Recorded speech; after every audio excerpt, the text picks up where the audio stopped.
Thinking of, they're like, are we supposed to know what you're thinking about? It shows you that face too, like, are we supposed to know? Hopefully you won't give me that face. Sometimes what I do though is I offer them something that is a metaphor for the thing we're about to do, but it doesn't seem like it should have any connection whatsoever. And then I challenge them to build connections between the thing that we're about to do and the metaphor that they, or the thing they just saw. So sort of like unpack the metaphor that might seem a little non-traditional. So we're going to do that today because we're talking about cultural competence, but I'm going to start with a little video about double dutching. Do you know what double dutching is? Okay, yeah, so I see Eric is doing that right now. So you're going to see me do that a little bit in a moment, and I don't mean that you're going to see me double dutch, like that's not going to happen. But if you just take a look at the video for a second, we're going to watch this like 3 minutes long. In the 3-minute video, you're going to see kind of two things happen. The first is that people are double dutching, and then it's going to sort of break for a moment as this voiceover talks a little bit about the nature of this double dutching competition, and then you'll see this team sort of finish out its double dutch routine. And then when we're done, there's a big question. So here's a big question. I'm sorry, I should have brought the little clicker.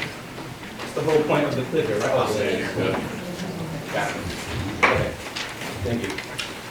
A school filled with culturally competent teaching looks a lot like successful double dutching. There's our metaphoric statement. So we're going to watch the thing, and then based on what you think you know about culturally competent teaching and a staff that has cultural competence, what connections would you draw between what you see and what you understand about double dutching and culturally competent teaching?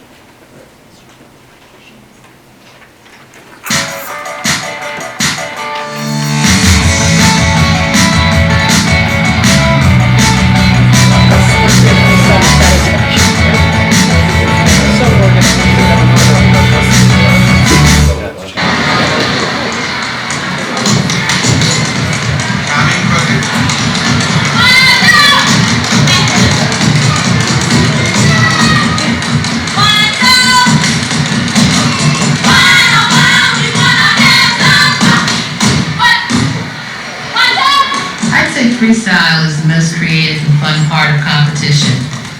It's the most exciting to watch because no two teams ever look the same. In freestyle, the teams make up their own tricks and just about anything goes.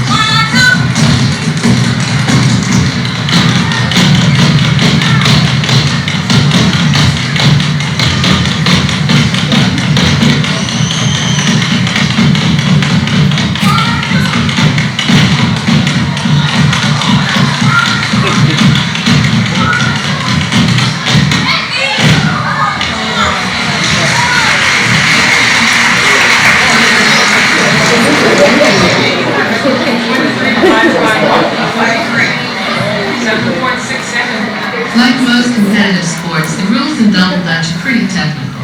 But basically, the jumpers and turners have to keep their arms and legs in the correct position and maintain good posture. Points are automatically taken away if the ropes touch each other, if they touch one of the jumpers, if the ropes aren't being turned properly, or if they jump in or jump out incorrectly.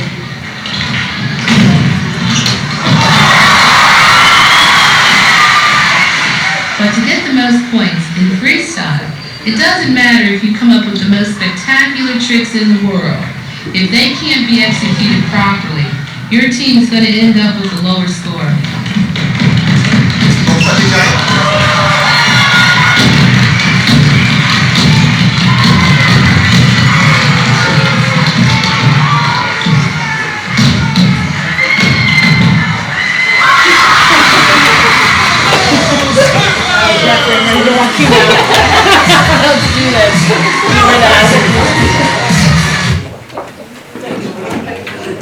So if you get nothing else from that, like it was high energy, which is pretty great on this kind of dreary day. But I really do think there is a connection between culturally competent teaching, like what we think is characteristic of it, and what you saw or heard was characteristic of successful double dutching. So at your table, could you have a brief conversation?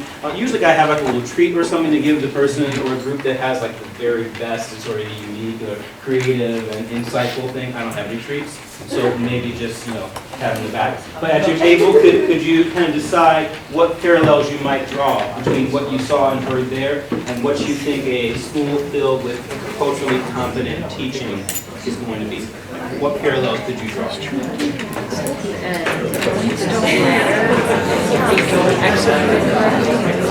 don't matter. Right, oh right, the tricks It don't. doesn't matter how tricky it is. Right, that's what it is. It doesn't matter how tricky it is, The basics. so it's trying to that really makes me think of culturally competence teaching because it's who cares what other students, it's like, who cares how tricky the math is.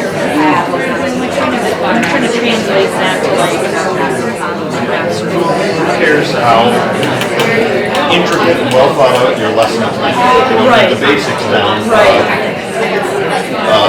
Understanding the students and creating an environment where they feel compelled to do something tricky and interesting. Right, yeah.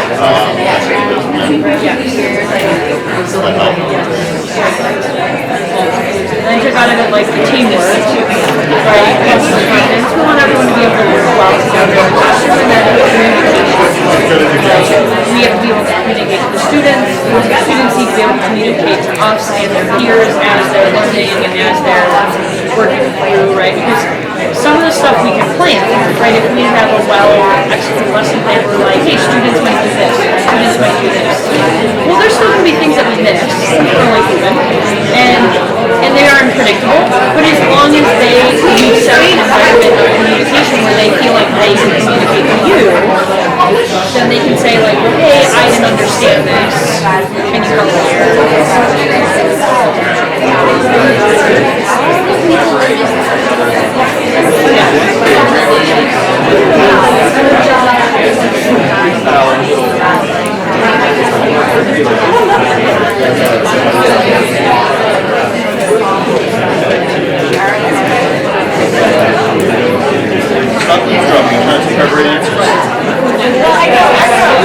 We like collaboration, but not that kind of collaboration.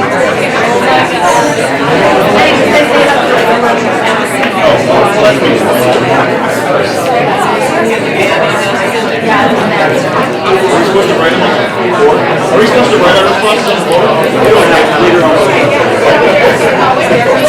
Alright, I can have you back in 4 seconds. I'm interested in what you felt was an interesting or insightful or particularly meaningful connection. Parallel between a school full of culturally competent teachers and double dutching. Any volunteers? Yes. Okay, to truly excel, you have to take chances with difficult subjects on it. You can't just give lip service to it because you're not going to really excel in it or just doing the easy things. Okay. They were accepting sort of exceptionally tough challenges, I thought, right? It's part of the thing, too, that makes it extraordinary to watch, right, is that they're doing these things that other people, like in normal double dutching, which I'm going to talk about in a moment, that wouldn't happen there. That might be true, too, of a school that's doing culturally competent things, right? You may find that your staff is doing things non-traditionally, stuff that might not happen in other schools. What other parallels did you draw between that? So I at the end where they talk about no matter how innovative you are and all the tricks that you can do, if you're not meeting the criteria, it's not going to matter. So I thought as a teacher you could be so skilled and have all these tricks and all these techniques, but if you're not culturally competent, you're shutting those kids out. They're the judges, and then you really shut them off from learning what you have to say. Right. If they don't feel like you're honoring them and where they're at. Very parallel. Others? I talked about communication. They talked a lot, the people doing the ropes, the people that were jumping inside. So it's everyone. So in a classroom, it's everyone. Teachers talking to students, students talking to teachers, students talking to each other. The only way this is going to work, if everyone's going to learn, is if we all communicate. And what are we thinking? Do we need help? How's everything going? Things like that. Good. I like that communication exists not only between like the staff members, right, but also students with staff members, like there's a cross connection of communication that occurs. Anything else? Allison? We talked about the ropes themselves, and obviously there's 2 of them. And we were talking about like or how we have like academic press and we have culture, and like those 2 things working together and kind of like switching out who English teacher too. Where's that prize? I saw Soraya. like they switched out who was like calling the shots on that, and so that's kind of like everyone learns every day because it Sure. Diana. I was just going to add on to Lauren's communication piece. Not all the communication was verbal. They were communicating by stamping their feet, keeping time that way. So I think in the classroom, you have to be cognizant that not all, they're reading into you and you're reading into them beyond just what they're saying and how they're acting as well. We took a little different approach. We talked about the culture of our building to work. We as teachers have to have the same mindset and be in unison. And we talked about at the beginning of the year when everyone was asked to go through the steps for our school, to all the expectations. And what if 20 teachers didn't do that? Like, we need to all be, as a group of teachers for this culture that we're developing to work, we all have to be invested in it. Great parallel. And Charlie. Yeah, but another integral part of double dutching is that they each have different roles, and they sort of switch in those roles at some point. So it's kind of like we have to be, we have different roles that we're taking on in each student's lives at different times too, just like that. Good, excellent. See, you did a lot of connecting between double dutching and cultural competence. They don't seem connected necessarily, and they technically aren't, but it's a good way of sort of encoding what we know about cultural competence as a staff with that particular video. The reason though why I thought about double dutching isn't because of what you saw, because that was particularly polished. When I went on YouTube to find a double dutch video, I was surprised at what I saw. Because what I'm used to are like the smaller girls who are just sort of learning to double dutch. Put this down for this. I'm not about to double dutch, obviously, there are no ropes or anything. But what I was interested in, what felt to me so particularly tied to the idea of Grosse Pointe North as a culturally competent body of teachers and as a staff, is that thing that happens when somebody's first developing the ability to sort of jump in and be part of the double dutching group. And so what happens for that is like, you know, sometimes the person, like, they're doing the ropes, and those people are ready because like this is what they do, they just turn the ropes. But it's the people like who walk up to the thing and they're about to jump in, who sometimes have this motion, like you probably know the motion, right? It's this rocking, like, right? And like you're studying the thing as it's moving because you're like, where can I get in there? Where can I get in there, right? And then suddenly like, they just jump in and then they're doing their little thing. And then the next person comes up because the more people you add to this thing, right, the more difficult that maneuver becomes. So I was kind of shocked when I looked online and saw that they just sort of move into the thing. Like, there we are.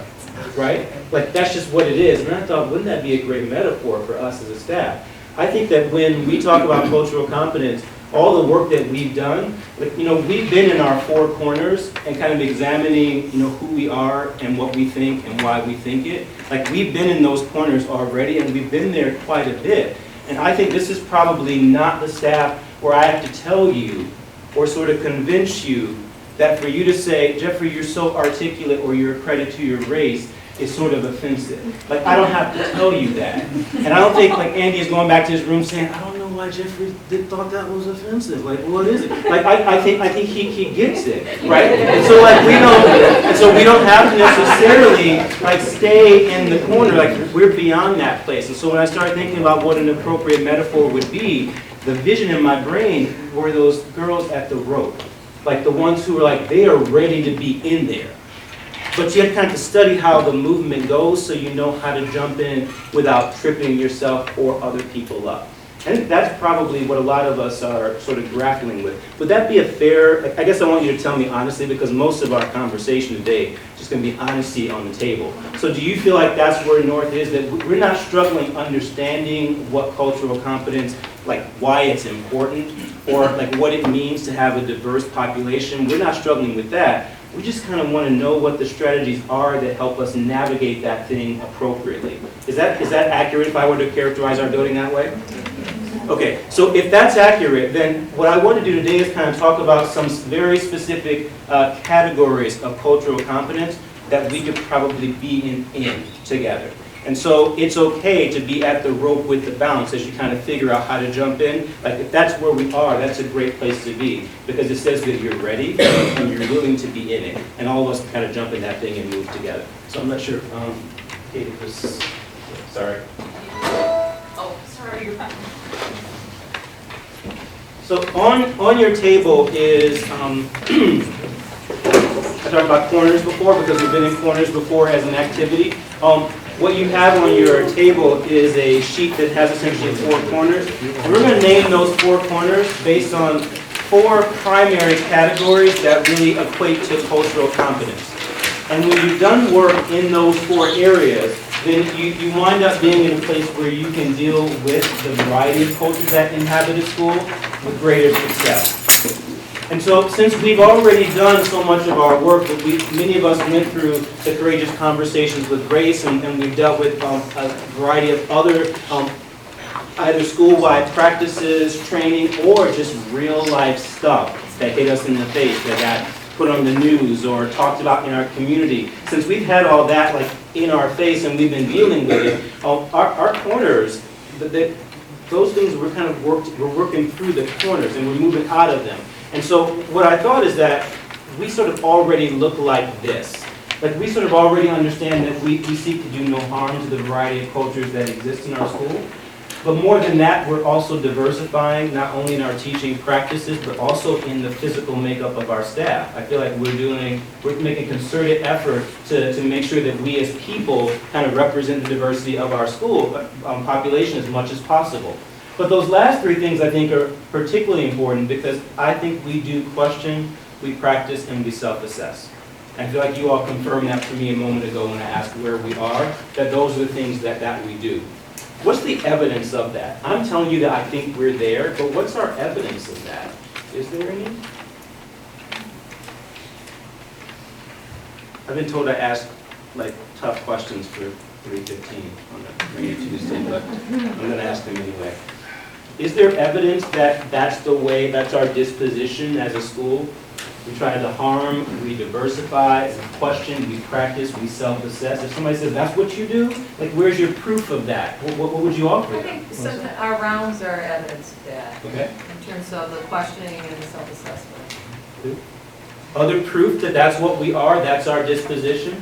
Well, I think that for our special education, our 504 kids, and how our kids with concussions, how our teachers take a potentially difficult learning time for the kid, which is a lot of work for the teachers, are totally willing to do it and are always there. Okay. Other evidence? Don't we do things like this? We do. Yeah, at 3:15 on Tuesday, right? Anything else? Some of the academic programs and support programs that have expanded over the last 5 years is evidence that we don't treat a learning problem as a behavior problem, we treat it as a learning problem. And so whether that's academic assistance, or not student center, whether that's double block classes, whether that's the ALC, we're finding ways to make those educational problems. Good. Okay, Barb? Our PLCs were always learning. Right. And those PLCs are tackling some issues sometimes that are not comfortable issues, ones that are related to the issues of cultural diversity and the challenges for students here at North. So I think we have a lot of evidence for the fact that this is where we are, and so that we've been in our corners and we've made some significant progress in those places. So I'm going to offer you 4 new corners. So here are the corners, there's the corners written on the sheet. That when we have successful relationships, when we have a shared language, when there are practices that work and we have openness in our community, then we become culturally competent teachers.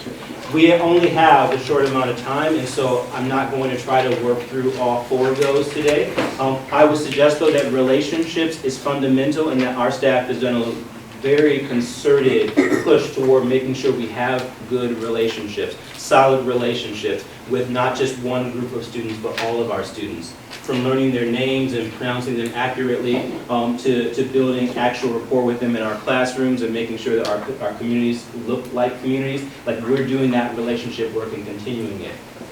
So today we're going to focus on the two middle ones, language and practices. So what you have on the table for relationships and openness is the general principle underneath relationships. For example, it says students believe and trust that you see and value their individual cultural experiences.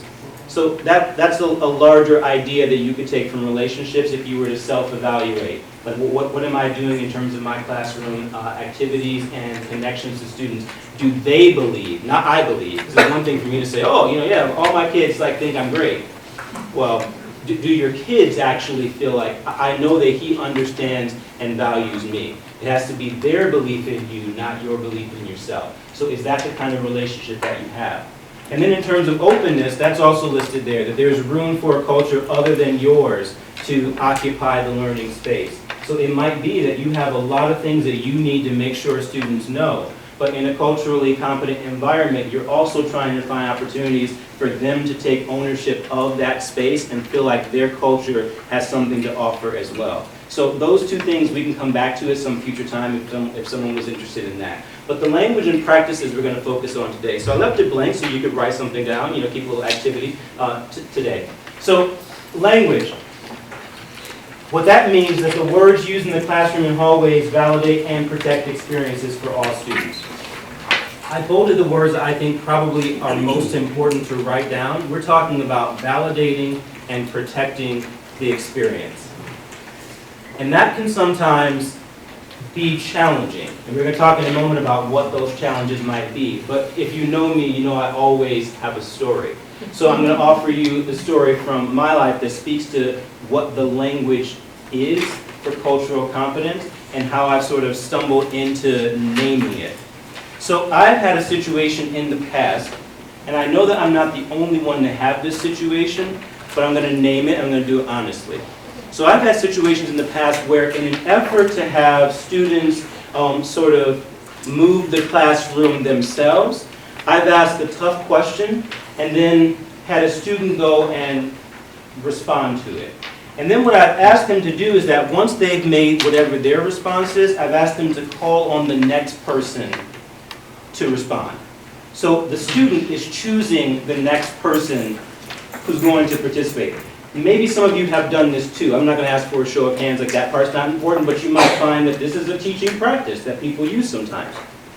So a few years ago, what happened was, in a classroom, I called on a girl, and I have to talk about this honestly, and I hope that you all trust me, that I'm not, saying something that's designed to be racially biased. But I'm going to name her identity. So it's a white girl in my class who raises her hand to go first. So my practice is you're going to call on the next person. So she does her response, and then she turns around to call on the next person. She calls on a friend of hers who also happens to be a white girl.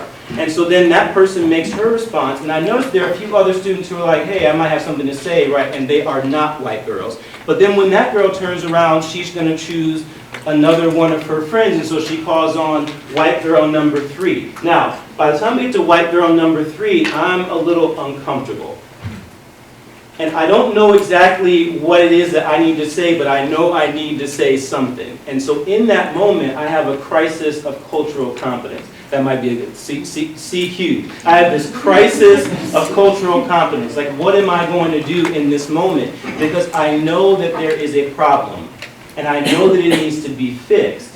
And I can see students who do not belong to this culture getting physically uncomfortable, so I know it's real. I'm not imagining this thing. So here's, I'm going to call this the call on me moment. There are these kids who are like, might feel like they're not going to get called on because of the progression that's happening over here, which I've actually set up with one of my practices inadvertently. The students who are participating in it might also be doing it inadvertently, but it is still a crisis of cultural competence. So we need language when those moments happen, because it's my contention, they're probably going to happen a lot. The more diverse our student population becomes, you might have any given moment where something is going to feel like a crisis in relation to culture, and we need the language. Sometimes just the language to buy us time so we can fix the problem and not do harm. So I would categorize that language as having 3 specific components. It's a process. The first thing I do is notice and name it. If you want to sign, I know we liked this last time, the physical part of it. So in sign language, when you notice something, it's pretty easy. You're going to start with your eye, so you're pointed there. But I like the end of notice because it's like a piece of paper right here. I got to put it on the page. So I'm going to notice the thing. I'm going to notice. Do you want to? Like, oh, you know you do. Just go ahead. I'm going to notice the problem. And when I put that there, that means I'm naming it too. And we have to do that honestly and tactfully. So now back to the scenario, here's what happens. So I'm with students, I see white girl number 3 now turning, and she's probably going to call on white girl number 4. And so I have to say, I've noticed now that we've had 3 people called on who actually belong to a certain category, demographically. And there might be a need for us to have other people represented. Now, I've noticed and I've named the problem. Why is that important? Because the students who felt uncomfortable need to know that I saw it and that it's important to me. If I act like I don't see it, and if I act like it's not important, then I damage step number 1 in that quadrant, which was relationship. I'm always concerned about that relationship. So they have to know that I saw it and that I can name it. But after I do that, I have to protect all of the students, not just the culture that might have felt disenfranchised. Because those 3 girls were good-natured girls. They weren't thinking about it racially. They were just picking their friends. So what I like about the language step number 2 is offer some alternative motives. So in sign language, when you have some choices, you're going to hold up 2 or 3 fingers, whichever one you like, then you're going to pick them. So I'm going to pick. So there we go. Diane, can you with me? There you go. Pick them. What? Oh, sorry. Thank you, Diane. Thank you. I'm going to pick, and I'll give them some choices. Because here's what I need to do. I need to give them an out if they weren't actually intending to make the environment culturally uncomfortable. But if they were doing something too that did that, I still need to protect the environment. I don't want to cause like some race war in my classroom right between the groups. So I'm going to offer alternative motives. So it sounds like this. I'm going to do steps 1 and 2. So I've noticed that we've had a string of people who sort of belong to one demographic. And we probably need to hear, and there are people who want to express a viewpoint who don't belong to that demographic. Now, it's likely that the people who have been called on are simply friends. Like, it's natural for us to call on our friends, right? Now, I've offered them a way of saying, yeah, I'm not racist, right? Because that's probably what the girls say, oh, I'm not racist, right? I know. You probably thought this, or maybe you were just doing this, right? Completely innocent, and it may in fact be. But step number 3 then becomes really important. And so the sign language for changing something, it's not actually fixed because that looks different. Doesn't mean anything for us right now. If you change a situation, it looks like that. I'm like flipping that thing around. So I'm going to change or fix that thing, and we're going to do it together. So I noticed this, and I name it. And it might have just been that this was what was going on. I'm giving some options so they don't feel pigeonholed into some negative stereotype that may not even be them. But how can we change that thing together now? So now I'm going to give them a way to fix it, and I'm going to say that we're going to fix it together. What's the value of doing that last step? Me saying, let's fix this thing together. Why don't we come up with a way that when you call on the next person, we make sure we have a variety of different viewpoints accounted for? What's the value of me doing that and saying we're going to do it together? So they might feel like you're not forcing them. Good. That you're not saying you have to do it this way. Good. So I'm giving them ownership of the thing, right? What else? What other benefit is there in saying we're going to fix it together? So you're not getting rid of the popcorn program of calling on each other. You're just kind of fine-tuning it so it's more fair. Yeah, it might be that we can still do that, but we can be intentional about involving everyone, right? Good. Would you ever just take out the notice and name step and start with the offer an ulterior motive and say, I know you would continue to call on your friends, so can you go outside your friend group, or is that just skirting the issue? Well, no, I think you can, but I would only do that if I felt like there was no need to name the issue. And for me right now, I feel like there's a need to make an issue. Yeah. So I guess it's a matter of culture, what your classroom culture is. If people are aware of the tensions and the complications all the time, you might just say, hey, what if we did this? And they might just get it. They might go, oh yeah, like that didn't turn out so well, right? Let's fix that thing. But for a lot of our classrooms, we're still dealing with we're still doing a little, how do we jump in there? And our students might be doing that too. So that's why I name it, right? Well, in the elementary school, we do popcorn type things. We'll have like, some rules, like, okay, we're not gonna call in our best friends, we're not gonna call in the girls, we're not gonna call in to see outgoing people. You know, you kind of set up some guidelines so they understand what. But on the other hand, those things can still happen. I'm just gonna call my friends. I'm just gonna call on the smart people, or white people, or black people, or whatever. Right. So the frame for the language is designed to work in any particular situation. So it's not about necessarily just popcorn calling. It could be anything where you get uncomfortable because the thing you see emerging does not feel culturally right, doesn't feel fair, doesn't feel understood, whatever it is. Notice and name it, because when we start doing that, then we validate all the experiences, and we also teach, right? Sometimes these things happen inadvertently. But then we offer an alternative so that people don't feel like we're telling them that they are something that they aren't, especially if it's negative. But then I think most importantly, we say we're going to fix it together, and we build community when we do that, and a sense of empathy. So I'm suggesting to you that that's what we do with the language, and that the goals of that are twofold. Number one, we use language intentionally to mitigate culturally volatile situations. And then secondly, we're normalizing the language that upholds cultural diversity and cultural experiences. We're going to say those are our two goals. What you saw in that last slide and what's on your page there about language, the notice and the name, the offer alternative motive, and fix it together, are there challenges that you see probably need to be named? Like what challenges would there be in trying to do that in your classroom? There are problems. I say, hey, I'm going to name the thing honestly. I'm going to offer you some alternatives, and then we're going to fix it together. Are there challenges for us, for students in our school, for doing that, or with doing that? Could you have a conversation at your table for a second, and then maybe you can record that on the whiteboard? What potential challenges are there to using that form in terms of language? Sometimes you always have that one.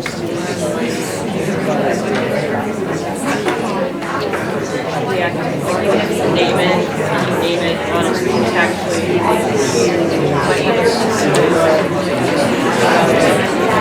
Disagrees with you.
I can't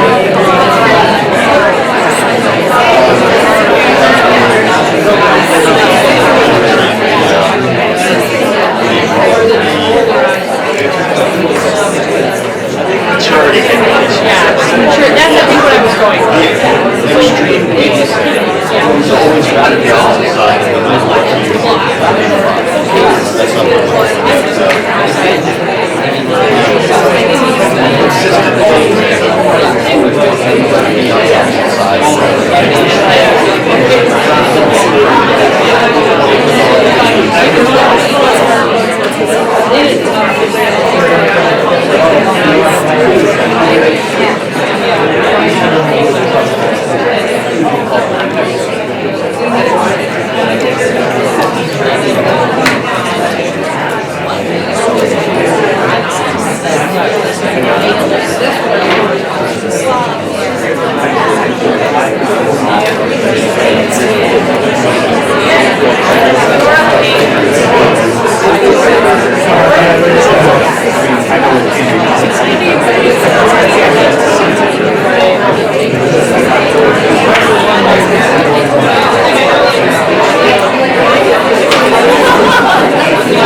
So most of like your freshmen would be seniors.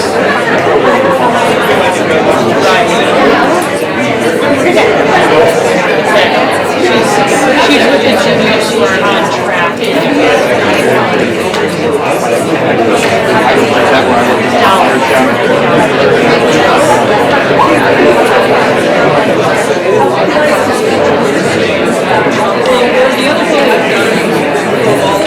Well, then I make sure not to do that third hour as well. So then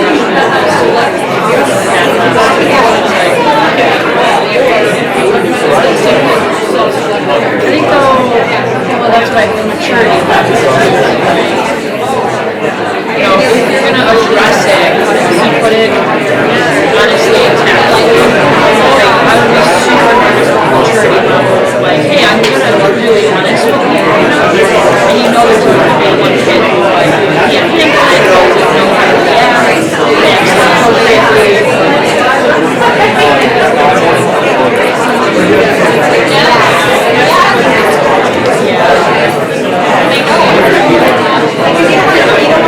What I noticed too that made me think of like when I let my students pick groups, I noticed girls go with girls, boys go with boys.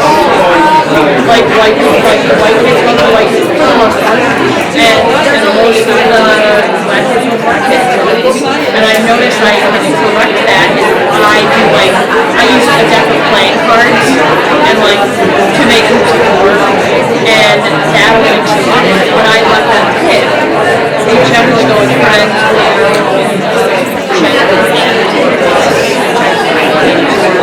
makes sense, but I guess the only way to correct that is So, what did you find out? In your group, so you have a lot of talent right now. by the way, I want to be clear too that our conversations about this, that you may not always feel like the thing that is being presented is the thing that you feel prepared to do, or you might want to challenge it. You might need to say, but wait a minute, like what about this? And that's one of the things that I love about this building. And so I would hope that none of you feel that you can't say, well, this feels like a problem to me because. And that's what the corner challenges is about. It's our time to say, okay, I see what you're saying there, but, right, here's a real challenge and how do we cope with that? So what are a few of the challenges? We can't spend a lot of time on like diagnosing them, but saying them helps, sorry, not diagnosing them, on like solving them, but like saying them helps us figure out where we go next. So what do you think the challenges are of trying to do that process in a classroom? I think sometimes we get those teachable moments come up. In my 8th grade history class last year with the election, with the police and the getting shot and stuff, a lot of conversations came up, and I've got my curriculum. We got tests I got to get to, and I found sometimes we had a lot. I felt like a lot was learned when we were able to deviate from that. Just like the day a kid told me I didn't know what it was like to be profiled. And I explained to him at 13 in Plymouth, I walked through a party store, walked around, the guy jumped over the counter and wanted to frisk me because he was certain I stole something. And we had kids in that class, could not believe that would have happened to me. And they said, you know, one kid said, well, you're not a black kid. I said, take the first word out, there's your profile. And led to a conversation why that guy might have thought that and everything else. And it totally killed my lesson for the day. But I think we had a real conversation. And, you know, certainly with the election and all this stuff, there was a lot where, you know, the kids just, they wanted to talk about something. And, you know, and I got to talk about the War of 1812. And this, you know, but the good thing was there were certain things we looked at, like Jefferson and Adams and Quincy Adams and Jackson, that, you know, you think our election process right now is messy. Well, you know, here's what they called each other in old-fashioned 1800s language, you know, and the kids were just astounded. And it still went away, the lessons being taught. And I still remember that feeling of, oh, great, now I'm 3 days behind. But walking out of it saying, I actually think that was a pretty good class today. Right. Yeah, so and to name that challenge then, right, this conversation is going to take time. It's going to take time, and sometimes more time than you might have planned for a lesson. So then we're figuring out what's most important to us in that moment. Like, is the War of 1812, maybe the wars of, right, you know, 2016 are a little bit more on their minds, and how do we balance that? Balancing that with our responsibility to the curriculum, that's a challenge. What other challenges are there? So I want to call back to the one that you introduced us with. So if I could use the word articulate, that word's loaded. And I know that, but there's a whole bunch of other words that I don't know are loaded. And they might be loaded for my audience or for different cultures. And so that's the problem, is I only see my class through one set of eyes, so I might not notice the things that I need to notice. Much less whether I'm willing to proceed with it, I don't notice what all the things are that people might find controversial or loaded. One of the issues that we've been wrestling with very recently in the English department is like, we're going to introduce a text, and this text is racially motivated or it's charged, and it's got the N-word in it, and we got to start talking about it in the classroom. And you know, African American kids might feel like, okay, now I'm getting singled out on this issue right today, and we're worried that like when we name and notice this behavior, they might feel singled out again. It might feel like you're being marginalized again. And I'm saying, what, you know, and then they feel like, why do I keep getting catered to? Why do I have to have this experience of you saying or patting me on the back? You know, so we're worried that might make them feel the same way. Right? I kind of had a push and pull in my own brain as I thought about your situation, because I've done the same thing with like smart board games. Who's the next contestant? Who's the next contestant? And in my teaching, I've tried to go more, like I wrote on the board, calls into question any student selected groups, readers, or participants. Like I could easily take that out of the equation and pre-assign, so that students are forced to work with students that are different from them. So I can make the rain, I can make that happen. And then I thought, if I'm always doing that, then I'm taking away the messiness, and that's when maybe the change is, right? Like allowing students to do it, and then to call them out in this way, we almost have to deal with the discomfort to make them make change. So I'm sort of torn between the two. Of like, you know what, I'm gonna make sure everyone has a voice and it's heard equally, and well, let's see what happens. And I guess I want to say there's got to be a balance, right, someplace in that, but that's a challenge for me, like, what is that balance? How much of this and how much of that, and when to do this and when to do that. So yeah, like that's not easy either. Oh, I mean, talk about the, I guess, the actual forming of the sentences to, say that it's that, we noticed the issue. Right. Like you're up there nervous about, like, what you're about to say, what's happening. Right. Hoping it might somehow resolve itself. Right. Figure out what you're going to do.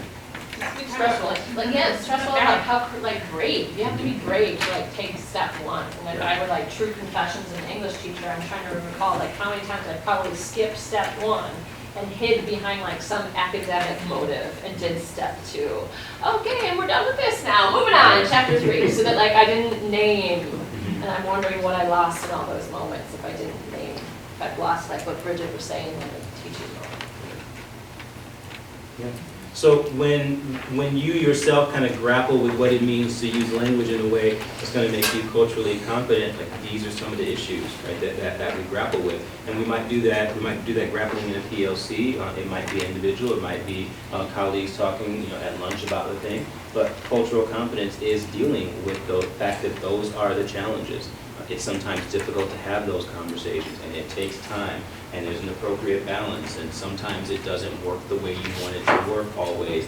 But that bravery, like Kate said, it's one of the things that students respect, and it's one of the primary ways that we teach them how to have respectful conversations when they disagree with others or when they're culturally different from a different group. So we gain a lot by having that language and that conversation. So it's kind of worth discussing the challenges and working through them. I'm going to do this part quickly because I know our time is. So I'm going to segue now to the practices part. And as you see my little tagline, he didn't want that leg anyway.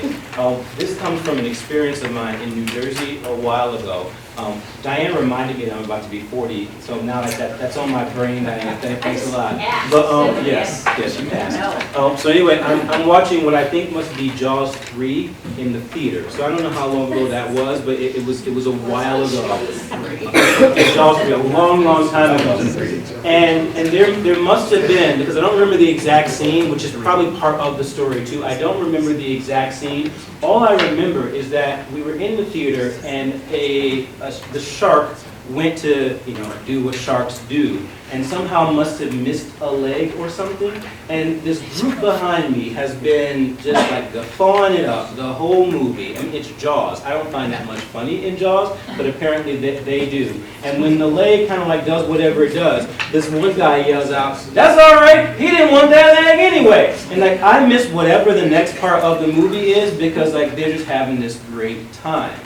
So now I'm going to tell you about that in terms of practices as it relates to my film lit class. Andy and I spoke about this a little bit. I hope I can make mention of the fact that we did. So I've got this language, and I'm feeling pretty good about my culturally competent language, right? So now I get to my film class, and we are in fact watching Jaws, not the third one, the first one. And there's a scene which I want to show you real quickly. There's a scene, and I'll tell you when to pause it. I need a better yoga class. Oh God, I miss you so much! Well, I'm not super into yoga, but yeah, we know just the place. Just leave it out. No matter what you need, or when you need it, check Yelp first. Hey Mike, I know you got a lot of problems downtown, but there's a couple of problems with the house that we should go take care of. One, I've got some cats parking in front of the house I can't get. I'll send that garbage truck next to the office. Okay, so we're watching this in film lit, and I'm surprised that my students, most of them, have never seen Jaws. Never seen Jaws. So that moment happens, you get the shot the over-the-shoulder shot, where you see the girl kind of bob up, and then you hear her scream. And about 9 or 10 African-American students in my class, have this audible reaction. Oh my God, there's a shark, right? Okay. Yes. It's Jaws. There may in fact be sharks. But what happens then is when he bobs up like this, So the one is a red zone, it's a simple thing you can take care of. Honey, would you come here? The dialogue that follows is this man saying to Brody, it's this simple thing that you can take care of. There's like this little thing that he's asking about, that he's saying to the chief, like, you can take care of this issue for me. And what I need the students in film lit to understand is that, like, the tension of this movie is that he understands the danger and everyone else is ignoring it. So, like, what happens, though, in that moment is that when my kids start screaming about the thing, right, and they get loud and then they start talking and they're predicting, and everybody is missing the dialogue that follows it. So now I have a problem of practice. Because what I discover is that, to be frank again, culturally, my black kids watch movies differently than the other dominant culture in the classroom. So what do I do with that? Because if I say to the hey, everybody has to be quiet, no talking, no laughing, don't predict out loud, don't whatever, right? Then I've got this group who's like, but that's how we watch movies, right? But like as Andy and I were speaking, like, but we need them to hear that next part too. So, like, what's next? Like, what do you do in that situation? So the second thing, or the third thing that you're paying attention to in your corner are the actual practices that are part of your teaching as well, clearly relate to our cultural competence. And I wouldn't react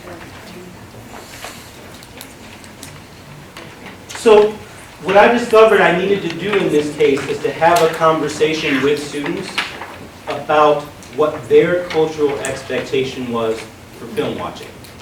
I missed that part. I never had that conversation, but we had it then. And then what happened is that the multiple cultures and experiences in the classroom got a chance to voice what was important to them in film viewing. And people who may not want you to make any noise got a chance to hear people say, but that's how we connect about this film.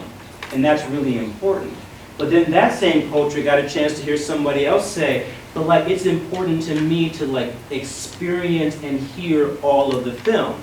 And they got a chance to hear me, my teacher culture, say, I kind of love both of those things. How do we merge those two things so that you don't lose the listening to the dialogue, but you also get this other thing that's really important? And I feel like that was a really important moment for us to have that conversation, because then we compromise in the appropriate places. So here's what I do now, or will do forever when I teach film lit. When that moment happens, I'm pausing it right there where I paused it. And our agreement was, in that pause moment, say what you want. Guffaw, scream out, curse the shark, whatever you want to do in that moment. But after you've had your communal reaction, we're going to now press play, and you got to be quiet. And what I discovered is that the students who didn't really want to be quiet, they respected that. Okay, I can do that. I still get my thing, but I don't have to now let my thing keep somebody else from getting theirs. I don't know if every moment of practice can be so equitable or fair, but I certainly want to try. And the more of those that I have, then the easier it is for students to feel like in my classroom, there's a sense of ownership over the culture, and that their way of learning and experience isn't dismissed. There are times where those students simply have to be quiet. But there are also times where they can be who they are, and that should be a valued part of my classroom too. So what we know is that our practices shape student learning, and that in the right context they can influence student attitudes despite the cultural differences. This is a very interesting feature that I discovered, that kids know when somebody is a good teacher, and what they say about that is that there are 6 criteria for being a good teacher, all stuff that you probably know about and believe. This is what a good teacher is. And it doesn't matter to them any of the personal attributes. If those things are true, and number 6 on the list of those things is the person understands me and my circumstances. As long as they are an effective teacher and they understand me and my circumstances, you can be here's the quote now, you can be a mean good teacher, you can be a mean bad teacher, you can be a funny good teacher, but there are some funny bad teachers. These are students saying this because the criteria was professional as long as you are concerned and understand my circumstances. So the thing on the end with, they also said, these are urban kids, you can be a black good teacher or a black bad teacher. You can be a white good teacher or a white bad teacher. If those criteria, the practices that make classroom learning like meaningful and related to me and you understand me, as long as that's happening, the other factors don't have that much significance. And so for anybody who's like, but yeah, Jeff, like, you know, honestly, you're black. So like, don't you just kind of naturally connect? Well, yes, sometimes I do. But there are students who might still say, but Mr. Young is not a good teacher. Mr. Young doesn't do in his classroom what Mr. Montag does in his. Like, that still can happen because this is not the ultimate descriptor of what makes a culturally competent educator. It's the fact that you know how to teach and you care about the students you teach and your practices affirm that. If you can pull that off, it doesn't matter this thing so much. I thought that was really interesting. That was the data coming from like 400 kids in inner city Philadelphia. Across different schools. Everybody said the same 6 things. And said it didn't matter about the race as long as. So the ropes are spinning and we're trying to find our way of jumping into it. But I'm really happy that like this is the building with the ropes and then we get a chance to jump in together.